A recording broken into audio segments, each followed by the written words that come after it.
Well, good afternoon, everybody. Good afternoon.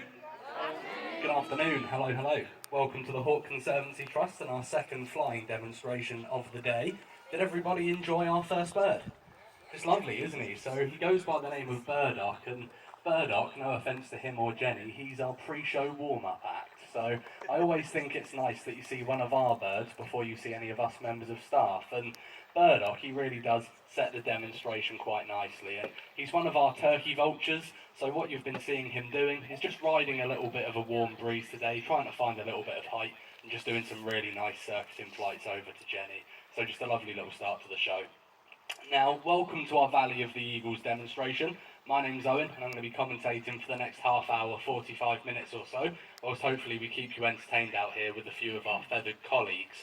Now, I have just got to ask, who was here for this morning's demonstration, by the way of show of hands? Quite a few of you? Okay, lovely. So welcome back, and welcome to any new visitors. So if you were here for this morning's demonstration, that show was strictly dedicated to all of the African birds that we fly here at the Trust. This demonstration is a little bit different.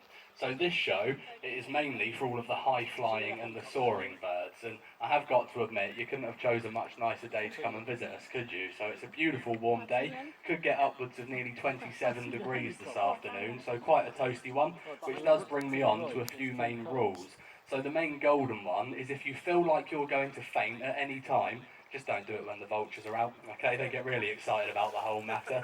But just remember, if a vulture does decide to come and land next to you, as long as you keep blinking, you should go home unscathed, alright? So that's the main thing, they only eat dead stuff. But anyways, in terms of rules and regulations, our main golden rule is please remain seated whilst the birds are flying.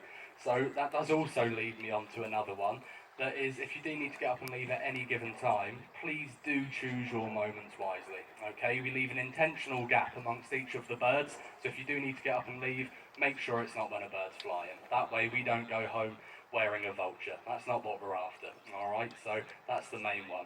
Another one is if a little bird does decide to come and sit next to you, please refrain from touch poking and stroking that bird, because they will savagely attack you. No, I'm joking, they won't. But I just want to make sure you go home with the same amount of fingers as you started off with. And ducking, if you were here for this morning's show, I know James would have mentioned about ducking, but we really do mean it in this demonstration, because later on I will have to issue you all a thorough health and safety warning, and that involves you lot and a team of vultures, alright? But I'll give you a bit of pre-warning. If a bird looks like it's flying at you, it definitely is flying at you. You are going to have to duck and get out of the way. In fact, us members of staff, we like to work on a bit of a point scoring system. So if we manage to knock anyone off a bench, we get 10 points for it. Hats, glasses, small people, you're only worth about 5, alright, but you have been warned. Now, where we are, this is actually my favourite place to watch the birds fly. This is Reg's Wildflower Meadow, and it's a big open space and it attracts a whole host of wildlife. So we see things like wild peregrine falcons, buzzards, kites, hobbies, merlins, you name it, we see the lot out here.